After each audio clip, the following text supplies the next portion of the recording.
On tonight's program, we talk about puzzles and how to implement them. What exactly do I want to do? What's the aim of the puzzle? What sort of music do you Foundry to? I would play some of the music that you had linked in that playlist, and some of the stuff that I myself was already playing, and that's how I would test combats. And the usual reviews and Foundry talk.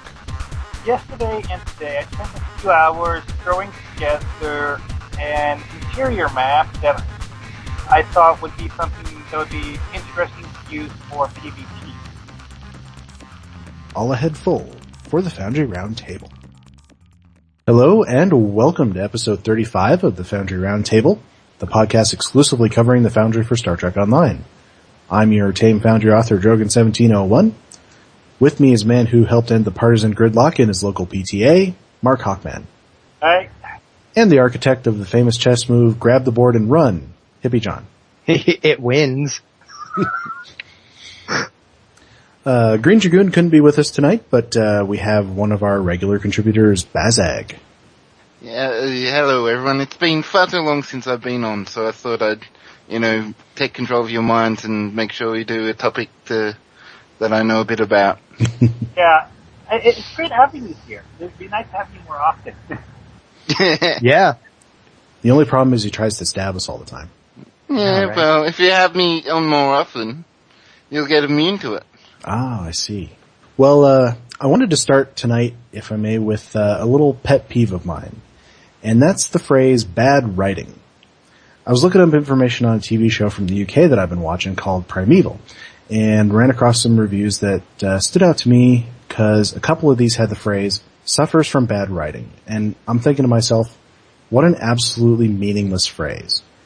I've seen it leveled at plenty of Foundry missions over the years, including the Purity series, and it bothers me because I don't have the slightest clue what it means. I mean, if you're reviewing something, you gotta give me something better than bad writing. Like, I could see that plot twist coming from a mile away, or the dialogue was hammy and over the top, or characters were flat and uninteresting, or you used the wrong word here. Yeah, things like that. To me, bad writing is one of those things where it's this carte blanche. I feel like saying something bad about this, but I don't feel like taking the time to actually explain myself. I think sometimes it's people trying to sound like they know what they're talking about when they don't actually know what they're talking about. So I'm going to play devil's advocate for you guys here. Fair enough. Sometimes I think it may be someone who is trying to sound more intelligent than they actually are, and they don't have an actual complaint. But sometimes maybe it's someone who has like a complaint that they can't put into words. Maybe the dialogue didn't feel right to them, but they don't know how to tell you what about it felt wrong. Maybe, maybe there's just something they can't put their words around, and so they just say it was bad writing, not because they're being vague, because they don't have the right words to put around it.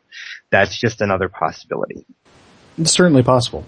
But I mean, I still think that if you want criticism to actually do some good, I think you need to get specific. Oh, I agree. Like I said, I was just going to play devil's advocate for a second. I agree. Well, we always appreciate having the other opinion. That's the other, what you were saying about it earlier, is that bad writing is not what I would consider constructive criticism. It's just criticism. Right.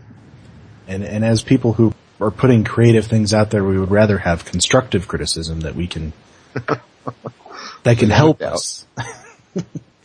So anyway, Foundry news for the week. Of course, we have the latest episode of the Purity series out, which would be Purity 3 of Honor by Captain P.F. Dennis. I should mention that Captain P.F. Dennis is actually sort of the head writer for the Purity series. After we had our big brainstorming session, Captain P.F. Dennis, he took notes down of everything we sort of were throwing around, and he went off and he wrote, what was it, like a 10 or 12 paragraph, synopsis for each mission. He came up with the overarching storyline and then the synopsis for each mission, after which it was given to each of the authors to actually do the scripts. So, I don't know, as I was posting earlier, in the week, I thought that was one of the coolest parts of it. is that you have different authors making a different take on, the continuation of this one story. And different authors' ways of writing dialogue and different authors' approaches to map building. And it's really fun. And I mean, just mission construction. It's good to see so many different, I'm enjoying that aspect of it. And we're getting really good responses so far. I don't know, Baz, what do you think? Because, I mean, yours is episode 2. Yours is already out. Mine is obviously not out yet. But what do you think as someone who has had an episode of this series out for a week now? I think the response here has been quite good. Mine has probably been the most controversial out of the 3 of them that are out so far. Which isn't surprising. Which is considering it's one big wacky trip, surreal, and which you should no say, one knows what's going on. Which we should say at this point was Cerberus Films' idea. So blame him for that. I'll definitely blame him from everything. Or congratulate him for that fault. If you liked it, nah. Everything else is me. I'm all the, me. But yeah, it's been a great, a great fun and a good challenge to work together to, create just one aspect of this story, because it is really all these 6 missions are just this one single story that are split out over time. So it's been a blessing and sometimes a bit of a curse, because, you do have to think about where you start and where you end each particular mission. And you gotta make sure that nothing in your mission contradicts what happened in a previous mission. Well, I mean, I think we've been fairly good about that, though. Play testing, yeah. That's all part of the play testing. Though, with mine, it doesn't really matter, because, because it's all, as it's just revealed, it's a dream. Sorry for the spoilers. Spoiler alert. So that doesn't really play as much, even though there is things that, you still have to, draw on some elements from the first one, such as you being upset with, the Admiral. Yes, but still, it's still great fun to do. Definitely. Next week, of course, will be the 4th part, which is by Casmodian. After that, we got one by Relum Time, and then the conclusion by me. So, looking forward to getting those out for you. Other news, the Foundry Challenge, publishing day was today. And Woohoo! We have about, 12 missions? I counted 13. 13. Yeah, there were 10, and then literally in the last day, three more people said, "We're in! Here's our missions." Nice. So, there's 13. I know some other folks are critical of these Foundry Challenges, but I think they're fantastic myself. Even if I'm not in them. Oh, I'm in it. Yes, Hippie is in it, but we encourage everyone to vote for the best mission, even if it's not Hippies. It's probably not Hippies. I'm going to say it's probably not. Maybe especially if it's not Hippie. But let's see. When is the end date for voting? November 3rd. Excellent. So a couple of weeks, and there we go. Yep. Hey. The only other thing I have under news is that I had sort of a little Twitter conversation with Brandflakes earlier today, which is Wednesday, about whether Voth NPC groups would be in the Foundry. He said that is the current plan, but he did not know whether it would be at the Season 8 launch or not. And he also cautioned me that plans change. Obviously, we've all been around enough to know that plans change, but as he pointed out, not everyone is. So, bottom line, Voth in the Foundry is a probably, but don't know when. I don't know. I think they've been pretty good about getting us new enemy NPCs lately as they add them. So I'm optimistic about that. I already want to make Miranda Mayhem fight dinosaurs with lasers on their heads. Mm-hmm. I already want to make a Pacific Rim inspired mission. So absolutely, I want to make. I want have you been talking with Zorbane? I need a Godzilla mission. as we also revealed over Twitter today, I am Zorbane's American clone, apparently. 'Cause we think so much alike. Well, did you see that thread on the forums about the possibility of Cryptic has not said anything about whether they're going to let players do this or not, but several players made a thread about the possibility of Cryptic, since, we have Voth who wear power armor, maybe letting players use power armor. Who knows? I know. Sorry. But, Sorry. If they are, they have not said one way or the other yet. I don't know. Could be interesting. I mean, and of course, the whole Voth and the whole, dinosaurs with lasers on their heads thing has erupted into all sorts of, whether or not this is Star Trek kind of a thing. And I was thinking about it today. I wasn't enthused when I heard, about, power armor and mechs and that sort of thing, because we've never seen that in Star Trek before. But I was thinking about it, and Star Trek is so widely varied that it's like everything could be Star Trek. actually, the one thing I thought about when you mentioned that is Hippiejohn combat armor. It's not power armor in the sense of what you think of when you see Iron Man or one of the Macross TV shows, but it has many aspects of power armor because, it's actually something that with minor modifications can be used as a full environmental suit, and it has built-in weaponry. Yeah, say if you look hard enough, you can find sort of little threads to pull on to find basis about just about anything in Star Trek to justify. I guess for everybody who hates the dinosaurs with laser beams on their head, I have only to go back to the way I kind of feel about the game in general. I don't expect everything that they make to be for me. But there are people out there who are loving the idea of dinosaurs and everything else that is coming along with it. And you know what? Now they've got something to do in the game, and that means they'll come and play this game because there's dinosaurs. Whatever the reason, to me, that's a good thing that we have options. If you don't like it, not everything in the game is designed for every person. If you don't like it, you don't have to play that content. So, another thing I would think about is that it really does make sense for the Voth to actually have combat pets that are large. Yeah, you just compare them to the Klingons using Targs, that sort of thing. So you use... Yeah. And we use animals for war and have for many, many, many thousands of years. Although from today's dev blog, they were called genetically engineered dinosaurs or something like that. And I'm like, okay, I can live with that, kind of. I'm not sure. It's one of those things where we all have to wait and see how it's implemented. Exactly.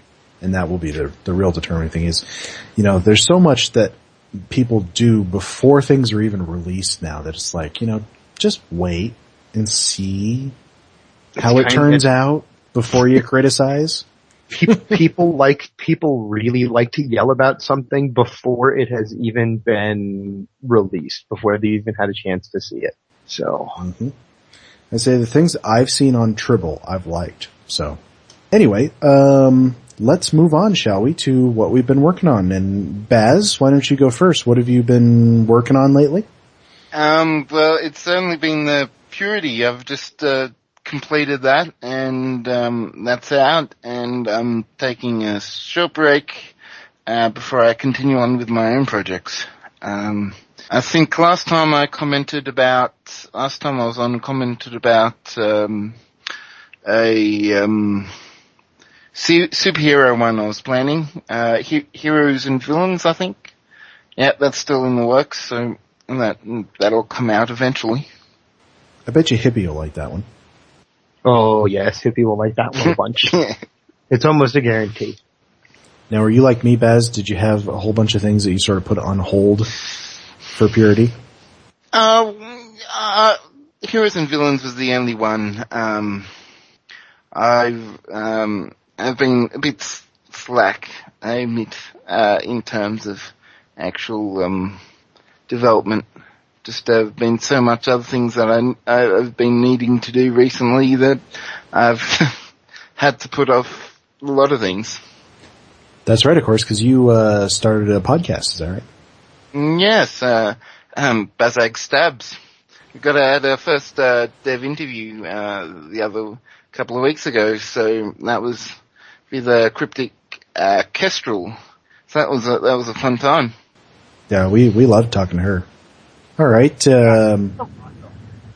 Mark, you've been back in the Foundry actually, so tell us, what have you been doing? Well, yesterday and today I spent a few hours throwing together an interior map that I thought would be something that would be interesting to use for PvP. Currently published under the name Movement Testing, but it's only the first part of this is designed as a PvP map. The other stuff is just random idiocy I made for testing purposes on previous occasions. Anyway, so the basic idea here was to see what you could do as a Foundry author to make an interesting piece. Honestly, I think it came out reasonably well. So, can you kind of describe the map to us? I took the Barge of the Dead map, hid the Barge of the Dead behind a bunch of giant stone slabs, and set it up so that there were 3 levels that you could run around on, and various different ways to go up and down between the levels. Oh, and the higher level has balconies that you can shoot at people on the lower levels from. Nice. Good 3-dimensional combat layout. That's good. Yeah, it actually has 3 levels.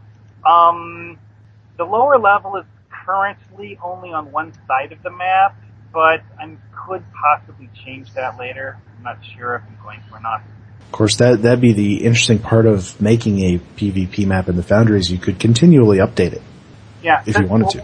One of the fun things here is that since this is the Barge of the Dead map, the 0 altitude is slightly above the level of the pink stuff that passes for water.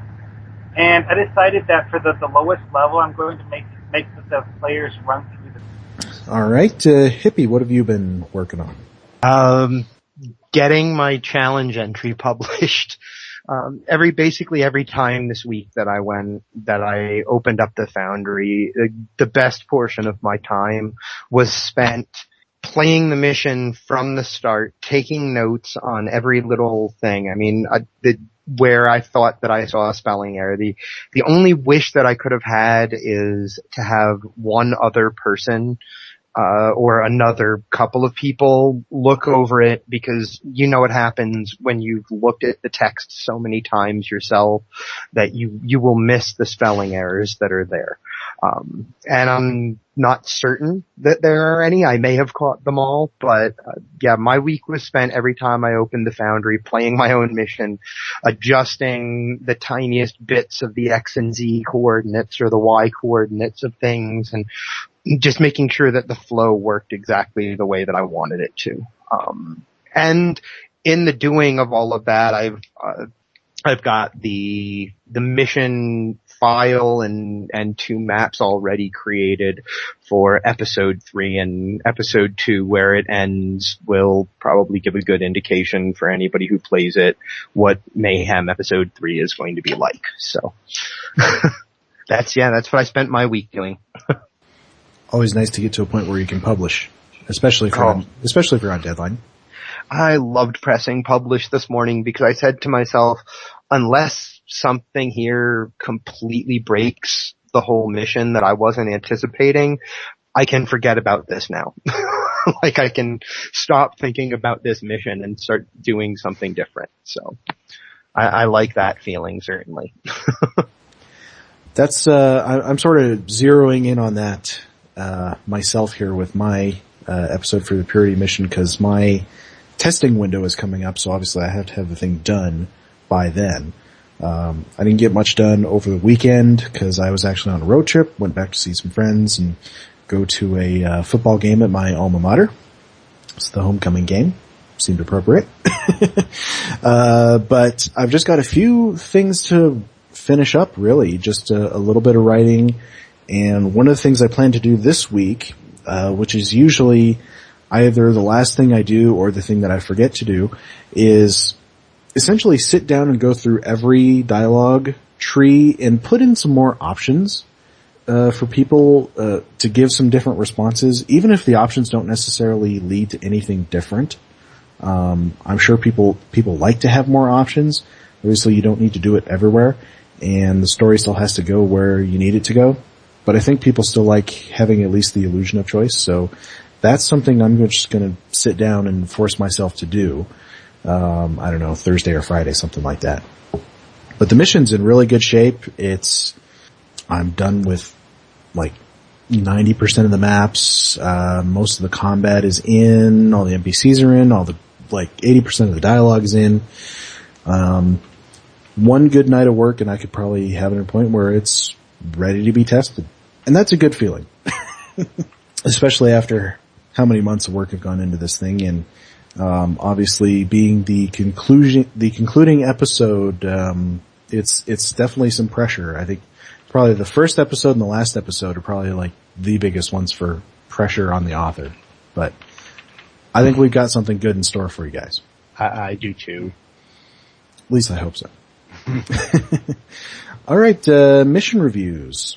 Mark, why don't you start us off? Okay. This week I played a mission named the Iconian Connection by, well, in the game he uses the handle pfrmacospecialist, but on the forum he uses the name mattjohnson. Anyway, the basic plot of this is that Starfleet has been working on an experimental research project for upgrading the weaponry of the Galaxy line of starships, using the Galaxy X Dreadnought as a prototype for this new line of combat vessels. Then you go there to look and see how things are going because, well, someone managed to steal blueprints of an early stage of the development work, and they want you to figure out who did it. I'm not going to go into too much detail to spoil the plot or anything, but anyways, you find out who stole the stuff, you hunt the person down, and then you find out what's really going on, which is what leads into part 2. Oh, and apparently you end up working with the Klingons to figure out what's going on. That was the really interesting plot twist, because you don't fight the Klingons for the entire mission, you only do that for a little bit. Anyway, apparently the mission is called the Iconian Connection because it's the Tal Shiar who's behind it all. And, well, I'm sure you can guess where that's going. Anyway, so, I thought it was pretty good. The overall story was very well handled, and well, there might be a few things that were a little bit of a stretch. As a general rule, it was very, I guess you'd say, believable the way the story played out. And, well, also, he did a very good job of setting up the maps and decorating and populating. There were a few minor hiccups with a few things that didn't quite fit where they're supposed to, but overall it was extremely well done. Oh, another fun thing was that he put on some of the maps these consoles that you can interact with and read default dialogue to give you a backstory about what's going on. Some of these are things that only exist inside his Foundry mission, but some of them are things that are references to the backstory that he used when writing the Foundry. So that was another very nice touch there. And so, it's definitely a good mission worth giving a play. He has finished writing part 2, but I haven't. All right, sounds good. Hippiejohn, what have you got for us? So I'm making it a point now to play all of the challenge missions between now and November 3rd. So every week between now and November 3rd, I will have very short impression reviews, rather than deep in-depth reviews of the missions that I play, because I'm playing them to decide which one I'm going to vote on, which means I'm not going to sit around and take notes on them. I just might occasionally write down an impression here or there. So considering that they all published today, I got to play one. And what I played was I played the only Klingon mission in all of the entries. It's by isthisscience, and it's called Bloodstained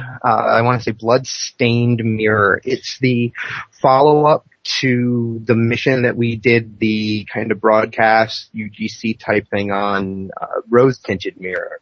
And the only issue that I have with it is that it is a direct follow-up from a story sense. There's some care taken to making the mission something that you can experience just as it is, and certainly a good part of the mystery of it makes it something to experience just as a Klingon captain. But having played Rose Tinted Mirror made this feel, from a story sense, a much richer experience. So I don't know that it kind of stands as strongly on its own. Like I said, these are just a couple of impressions I had, and then I'm going to have to find some way to get in touch with isthisscience, because I ran into mission ending, mission breaking, I couldn't go any further issue with the mission on one map. But that's interesting, because the first impression that I wrote down to talk about is that there are map and spawning issues, very early on. From the minute that the mission starts, there are enemies that are spawned inside of a hill. My bridge officers, half of them spawn inside of a hill, and there is a way that I, of course, did, because I wandered the wrong way on the map, to fall behind some geometry and just not be able to go anywhere and just have to beam out. So there are a couple of issues like that. I noticed a couple of little minor spelling issues, and there was one place where I could see that he was typing in the text very quickly, because what was obviously supposed to be a patent that was patented in the year 2408 is written in there as patented in the year 2804.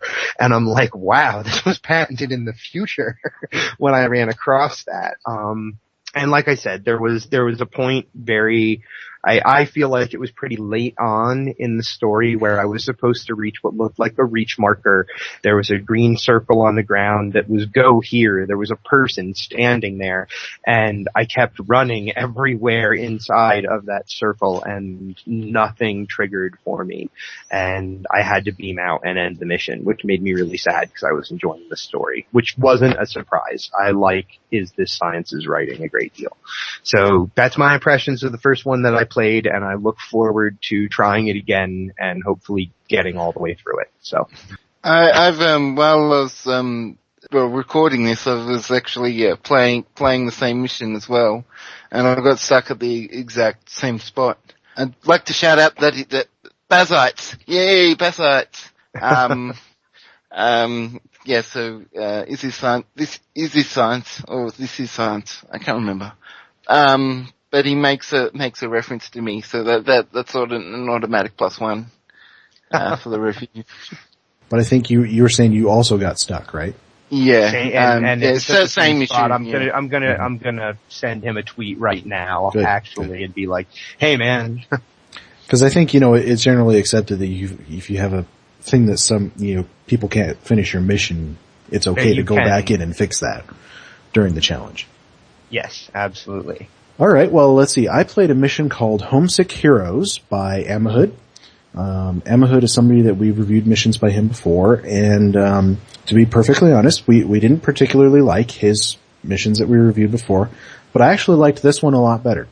I think the writing was good, and the writing was better, and I'm sort of falling into that same track I was talking about before. The question is, why was the writing better? And I think it's because his tone was better. He had in the previous mission that I played, he had people speaking like modern humans. He had Starfleet officers being very informal, things like that. And in this one, he had, there was a bit more formality among your officers. Now, this was actually a Romulan mission, Federation Romulan mission.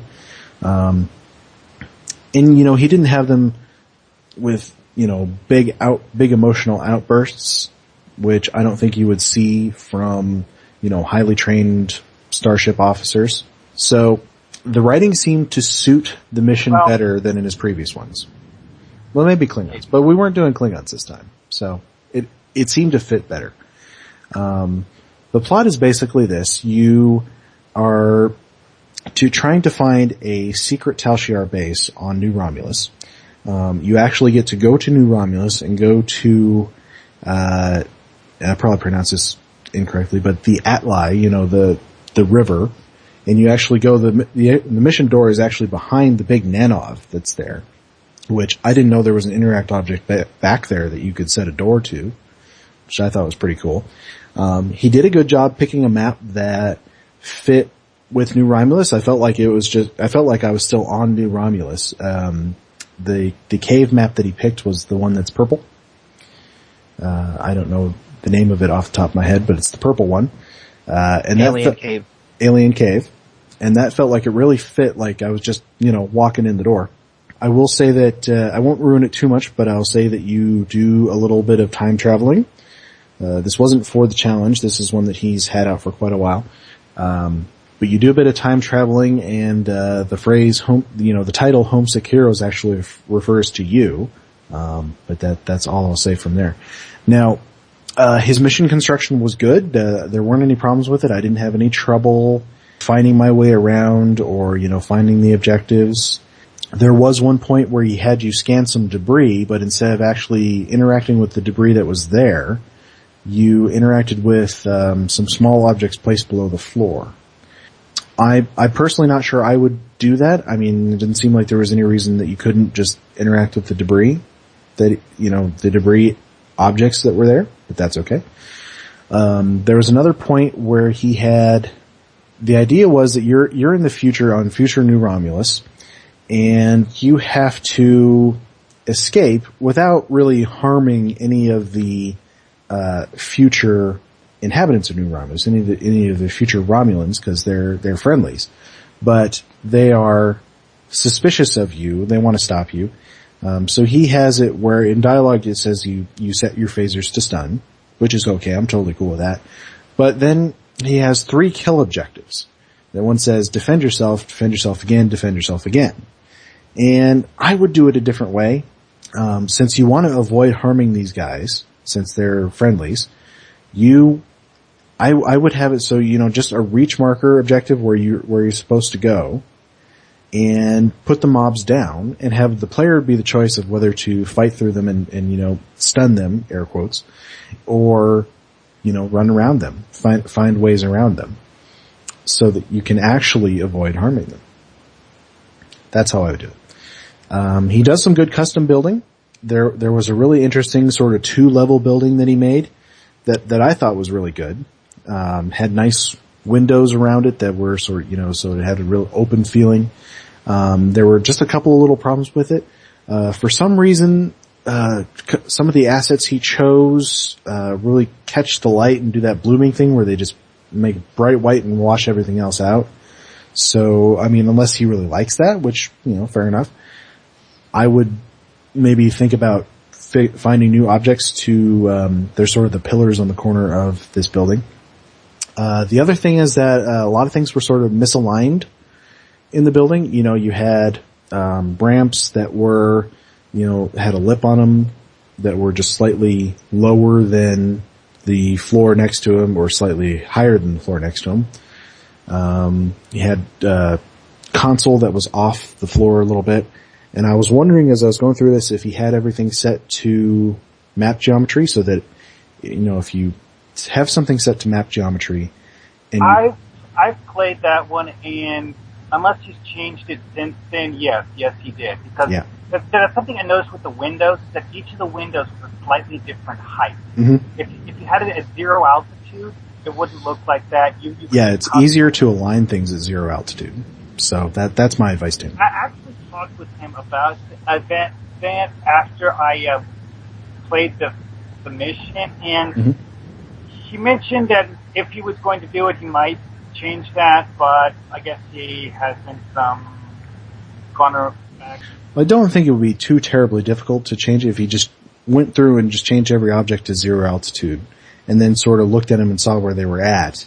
Probably just take some minor adjustments till they were all pretty good aligned. Well, especially with the windows, all you have to do is you set one of them to 0 out, and then you tweak that to be the right altitude, and then copy that altitude to all the other ones. But I think it's definitely the best mission of his that I've played. And I gave it 4 stars, and I would recommend it for Romulan players. And use this as usual to encourage people to make more missions for Romulans, whether Fed Romulans or Klingon Romulans. I know that's definitely the next thing I'm working on after the Purity series is over. All right, well, Green Dragoon isn't here, but we do have a tech topic that he was going to bring up, so we'll bring it up, and it's puzzles. Now, I think we may have talked about puzzles a little bit before, but it's something worth talking about because, a lot of authors include it. A lot of authors think about including it. And there's varying ways, of course, to go about it. And we have with us somebody who has put some puzzles in his missions, Bazag. So sort of, if you could, Baz, kind of tell us about some of the puzzles you've used and maybe how you went about making them. Sorry, I had myself. I was going to say, he'll tell you later when his microphone's not muted. There's a whole different type of mechanisms you can use to create puzzles. One of the simplest ones is just use a variety of interacts to make to force the player to make a decision. It could be, there could be all, I've done a tutorial about this, but, about some of the different ways. But another way is to do it through dialogue. But, I think one of the best puzzles that you can do is sort of a hybridized way, where you incorporate puzzles within puzzles, if that makes sense. So the aim of the puzzle is to, let's say, gain access to a secured area, but to do that you need to open, to enter a code. To enter the code you need to find it, but where is that code? How are you going to find it? Is there, that can be a puzzle in itself. Just doing that sort of thing. So it really, with puzzles, it really depends what you want to do. And for me, I ask myself a number of questions when I create a puzzle and those questions determine, just the style of mission of the puzzle that I make. Some of the questions are like, what exactly do I want to do? What's the aim of the puzzle? So, puzzles there is, the way I define puzzles is there's a success, and there's a fail, options, and there might be, different types of success and different types of fail. What is the success and what do I want to happen if I fail? Sometimes it's just try again until you succeed. Other times, you might want to spawn in, some mobs or create some other difficulty for the player. So that's the first thing. And then I look at, how do I want the player to interact? Does it want to be something that the player can figure out themselves, like just interacting with the puzzle, with the decision-making process, the answers to the puzzle? Or is it something that I want to make the player to work to try and find the answer some other way, like some sort of putting two things together and saying, oh, this must be the answer because X, Y, and Z. they're the two different approaches, in that regard. I suppose one of the big things with any puzzle is the information that you need to actually complete it. So, some puzzle designs, have inbuilt feedback when you try and complete the puzzle. One of my favorite ones is, Rogue Enterprises in your own worst enemy. Own worst enemy. It's not your own, it's just own worst enemy. He has you, perform some surgery on the Borg. And the feedback as part of the puzzle is that it tells you when you failed immediately right there. So okay, this option is not the right option. Whereas in other puzzles, you have to wait till the end before you say whether this is right or wrong. And other times, some puzzles you get more information than that. I created one of the puzzles that I created was sort of like a mini game. It was based on a board game called I can't remember what it's called now. Mastermind, where you had to try and make guesses to what the secret code was, and they told the response from the computer system was how close you were to having the correct response, whether you had like 4 different options, and if you got all 4 options correct, then it opened, but it told you if you only got one, if you didn't get any option right. So with that, you could you use your own brain to work out the correct answer. In others, you have to try and search out, there is an answer embedded somewhere within other information. So, so information is always very important, and feedback, if I'm going to do it, I like putting the information somewhere that's not right next to the puzzle, but that within the puzzle you can give them a clue as to where to find it. Kind of like what they did in the Mind Games episode with Cryptic, where the information and the things you needed to get were elsewhere on the map, and you had to go find them, and like that.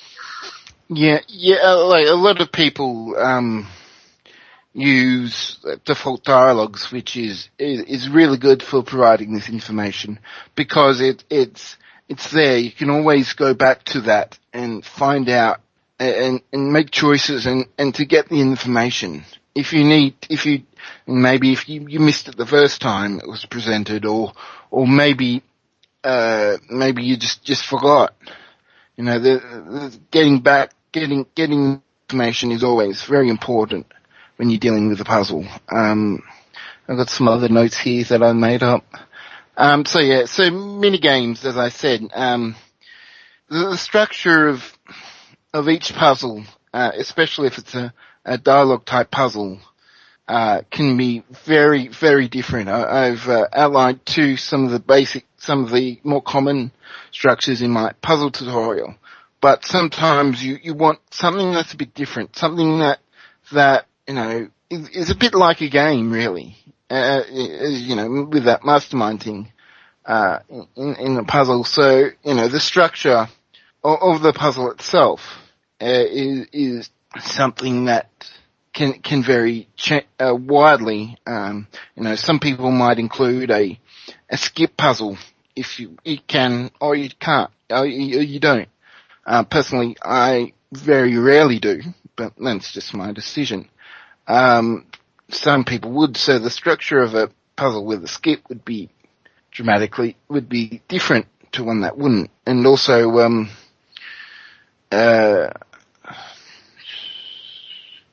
so it's important to work out the structure of what you want to do before you actually get in there and do it. Because when you're in the dialogue Foundry editor, it can be quite confusing about what exactly is linked to what. So it's always good to have the structure planned out when you can. And I suppose that the last thing is, make sure that it's there for a purpose.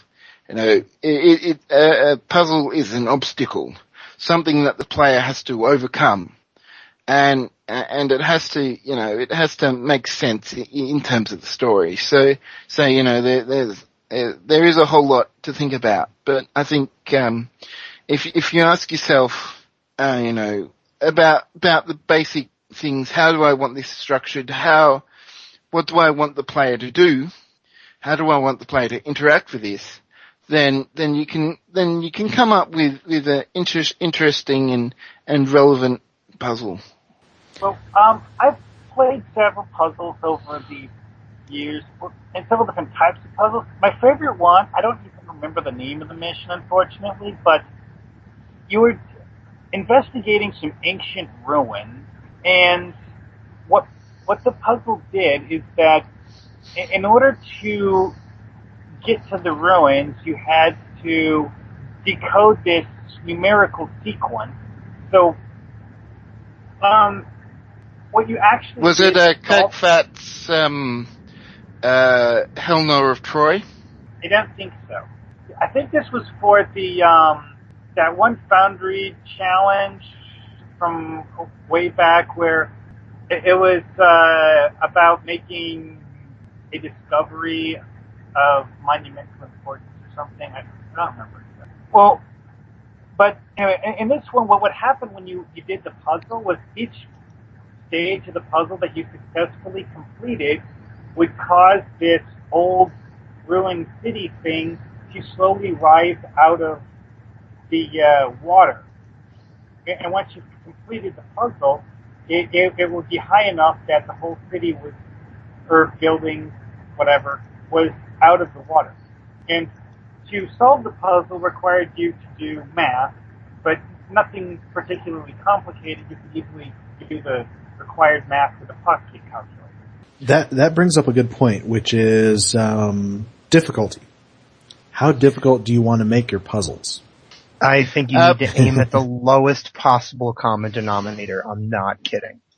Yeah, one of my missions, there's a Ghost of the Paul Murray, contains a puzzle where you have to try and investigate something and talk to people and basically accuse someone of doing something naughty and then present evidence why.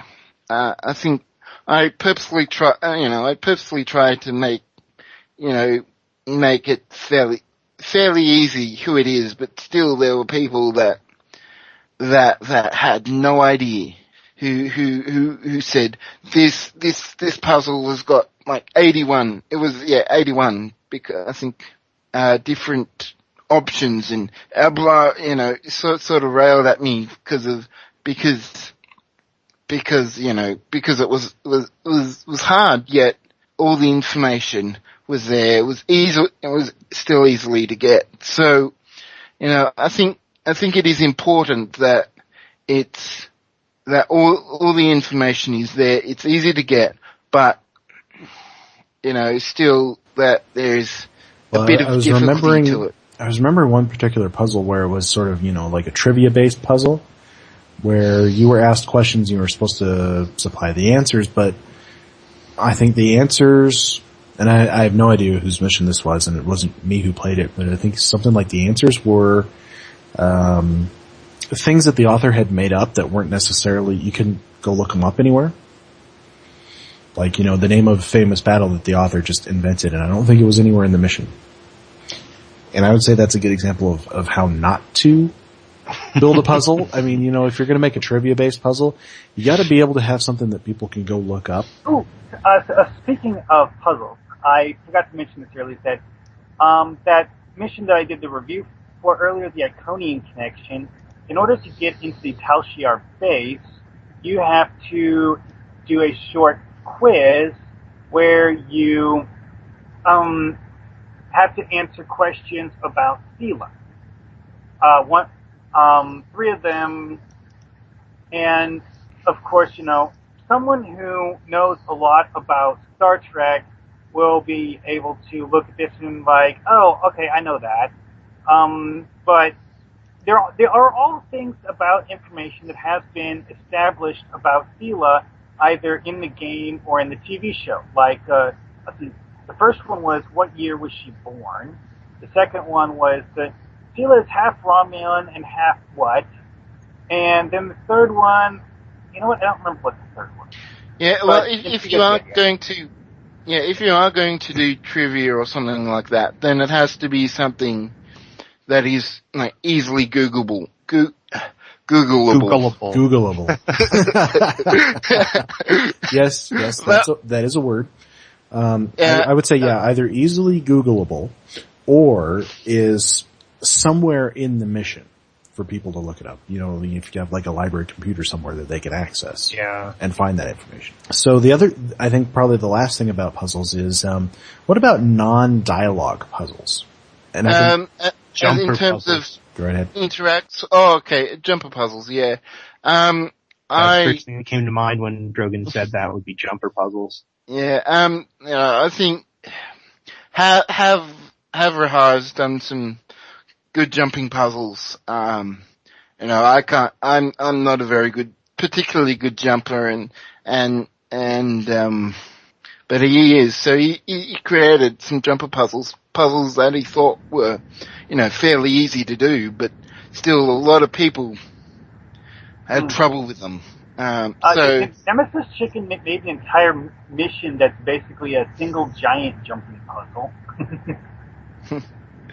Yeah, so obviously there is definitely the capability to put a jumping puzzle in. The thing is with jumping puzzles, and I suppose with all puzzles, is part of what, Nemesis Chicken said last week. Testing.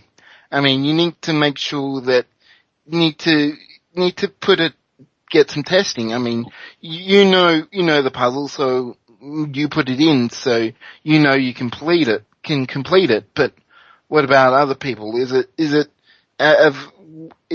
what I think hard easy, or is what I think easy hard? Is, you really have to do a bit of, get other people to alpha and beta test it, just to make sure that This goes back to that one playtesting discussion we had a while back, because you as the author have one thing in mind when you create it, but players... So you test it that way, you test it with that in mind. That's so true.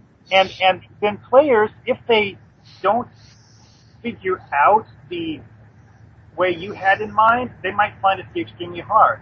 Or they might come up with some sort of shortcut that you never even realized was possible. Very, very true. I know there's some other types of non-dialogue puzzles. I'm thinking, didn't Alimac build one that was a maze? There are a few maze missions as well. Yep. So, basically, a puzzle is anything that is, a success or a failure. You haven't got through the puzzle, so far the puzzle is a failure. You failed the puzzle. There's a lot of, things you can do with reach markers, with dialogue, with interacts that can help you create a puzzle. Mm-hmm. You could make it, where you have to do a series of interacts in the right order to open a door. Something like that. Yeah, until a box a specific object doesn't appear until the object before it has been done. So, something like that could be very important, could be, mm-hmm. Now I would, in that case, maybe make some options to skip that sort of thing. Like, have where you could either do all these switches and try and get them in the right order, or, fire your phaser at the door and it blows it open. So that, you sort of give people a choice of gameplay styles.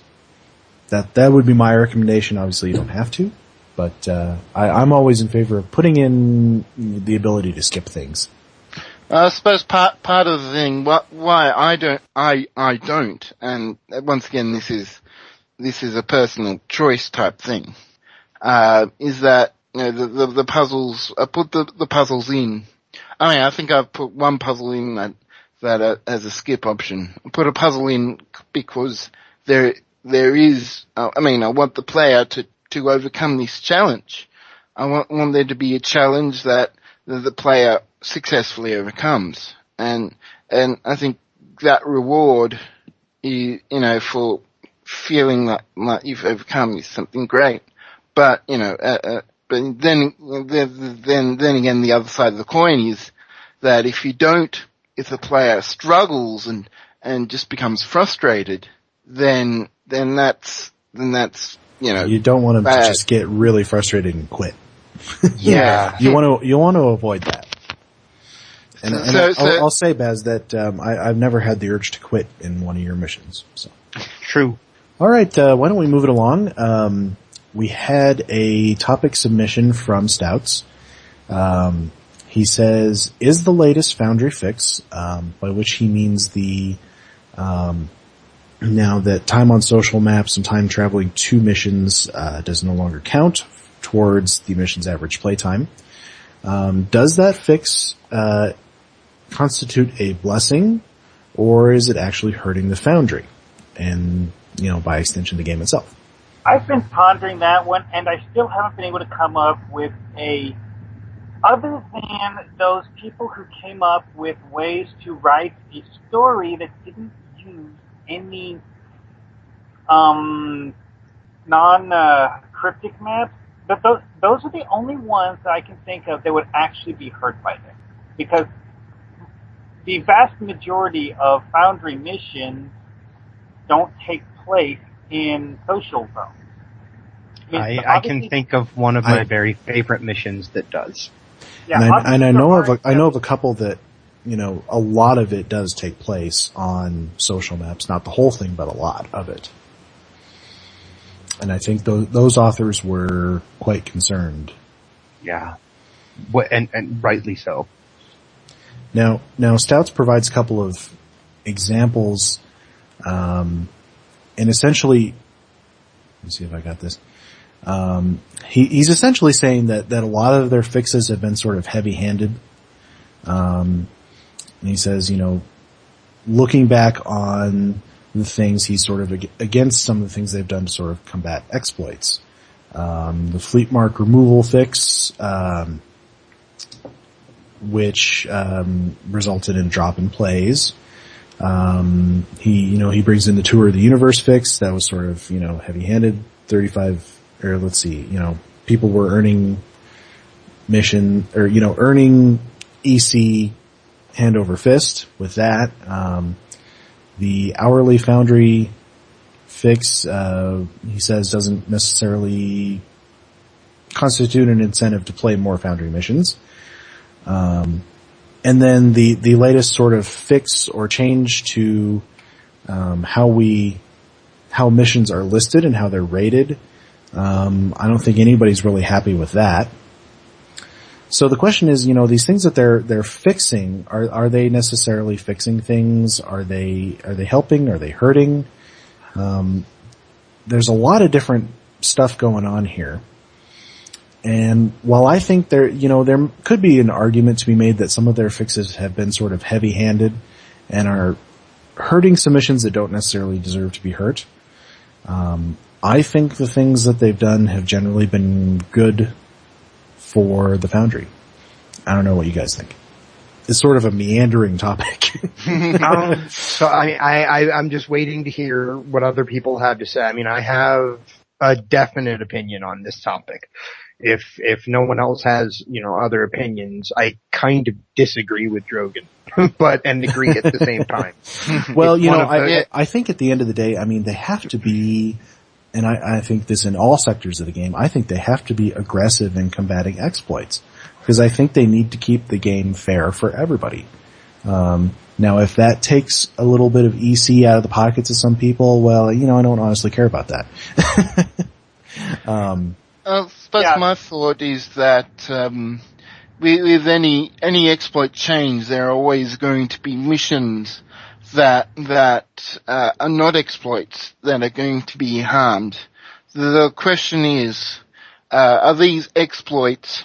Firstly, what type of exploits are they? Are they exploits that really hurt the economy of the game, or they exploits that, hurt the, stability, or, how important are they to the functioning of the game that these exploits are dealt with? And for the most part, I think they've all been fairly important that they've been fixed.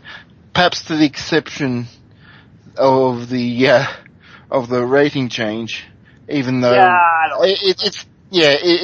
I don't know what it's there for. I'd say they've got a reason for putting it in. I don't know what it is. That was put in place to make it so that missions that had one play that was 5 stars wouldn't automatically get put at the top of the list. Because they were getting a bunch of, exploit missions and sort of troll missions as well that were, the guy would put the mission up and then get 5 of his buddies to 5-star it, and it would jump to the top above missions that, the community had vetted and decided were good. That was the theory behind it. Yeah, I think as I was saying, that would hurt, that one hurts new missions. But, I think, while they have been heavy-handed, I think the changes they've made have been needed to be made. And, there's gonna be, some missions that are affected by it. I think, as the saying goes, this is why we can't have nice things. Yeah, obviously, if people didn't exploit the Foundry, we wouldn't have to have these changes. And what you just said is exactly what my opinion on the matter is. This is why we can't have nice things. Yes, they've been heavy-handed. They've been extraordinarily heavy-handed, and I don't care. I'm glad that they have. What it comes down to is they can ban people. They can, I'm glad for it. I have, over the last little bit of time, really, really become a fan of the way that Captain Gecko has been handling this. That Al Rivera has been handling the exploits that are being seen, and when they're discovered, he does what it takes to get rid of them, because it seems to me like maybe it's not hyper obvious, but I feel like there is, if it's not a direct, we really care about the Foundry, there is we'd like to see this grow, and it can't grow if there's exploits happening. And that's kind of the feeling I'm getting. So yes, I feel like they've been heavy-handed, and I do feel like the Foundry has been hurt because of it. A couple of my favorite missions make extreme use of social maps. One of Captain Revo's best missions takes place primarily, the entire first half to 3/4 of the mission takes place talking to different people and interacting with different things on Deep Space Nine. That mission, that entire time no longer counts. And so, I feel like the Foundry has been hurt, but that's the price we pay, and this is why we can't have nice things.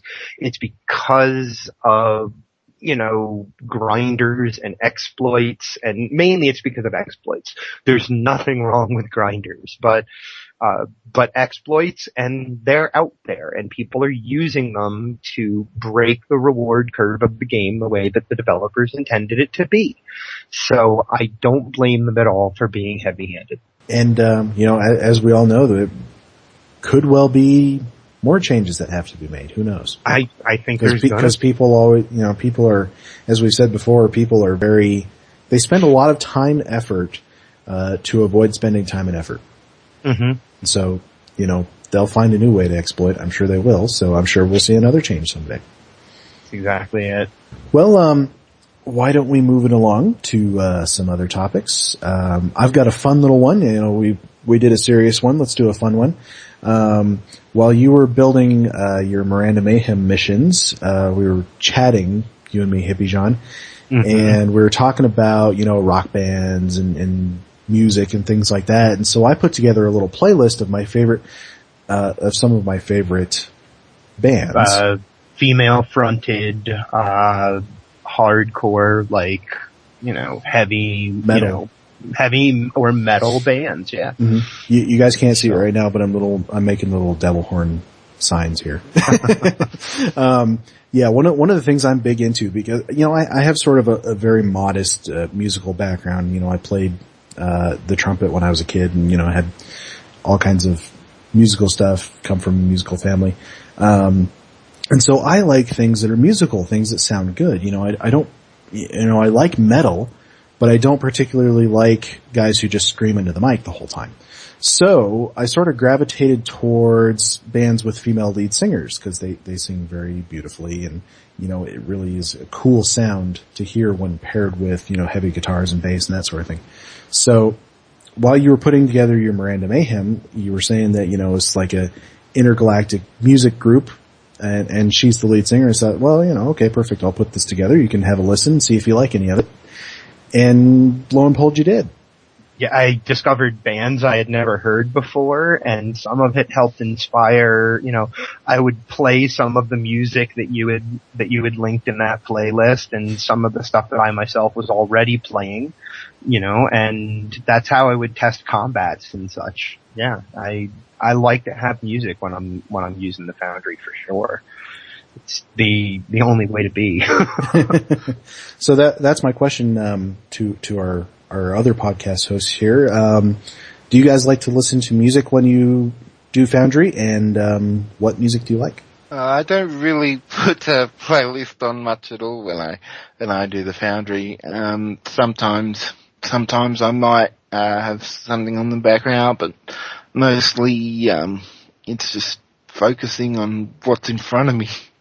The other thing that I usually have, if not music, is I have something on the TV going. Sort of just for background noise, because unless you're testing, there's no noise in the Foundry. So, except for those couple of objects that play noise when you put them on a map. So in my case, what happens for me is it really depends on what kind of mission that I'm making.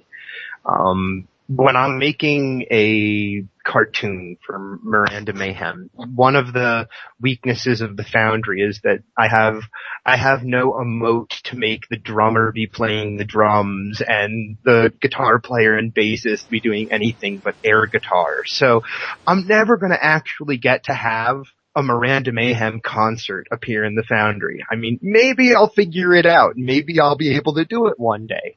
But for now, I don't have that capability. And so what I've been doing is just, whenever I'm making the mission, whatever music I'm listening to is what I imagine would be going on stage at an actual Miranda and the Mayhems concert. However, when I'm making like a Federation mission, I'm working on something I like to put on old Star Trek soundtracks from the movies or the television shows, the instrumental stuff. I never listen to It's a Long Road. I think when I've got an idea for the drums, I just thought up. Would it be possible to have the drummer stand on something and use the cannibalizer mode? Wow, that's a neat idea. There's one that I've actually used for drummers, and I can't think of it. I will try and find it for you later. But yeah, so I mean, music to me, and some of the guys I know who do Klingon stuff, like Ceridium and Rogue Enterprise, linked me this really cool playlist at one point of just Klingon music, like the Klingon battle hymns and the Klingon, just the orchestral stuff that was going on when the Klingons appeared in the movies. And when I'm working on a KDF mission, I kind of like to have that on. So I say the one thing most of all that I tend to find myself playing when I'm in the Foundry or in the game itself is the soundtrack to Tron Legacy. I think it's just kind of cool, and it goes with video games very well. It's just an interesting choice. I get it. It's just such an interesting choice. I totally get it. And I'm not usually, a techno Daft Punk kind of guy, but I just love that soundtrack. I don't know why. The other one, there's a couple others that tend to go pretty well with Stowe in general, and that's The soundtrack to Pacific Rim is a pretty good one. Not only because it has my one of my favorite guitarists of all time, Tom Morello, on it, guy from Rage Against the Machine, but I don't know, just because it has some really cool, catchy themes and that sort of thing. And of course it's sci-fi, so anything sci-fi goes with sci-fi, usually. The other one is the various soundtracks from the Mass Effect games. Those are good ones, and if you're doing something where you just I've done this a few times when I've been playing with you guys. If you're doing something that's just pew-pew, that's just destruction, you can't do any better than the soundtrack for Man of Steel. We all know that movie is pretty much destruction porn. Well, one thing that I often do is when I'm writing dialogue, I'll usually listen to either Firefly or Skillet. One, because I like them, and two, because their stuff tends to be extremely emotional. And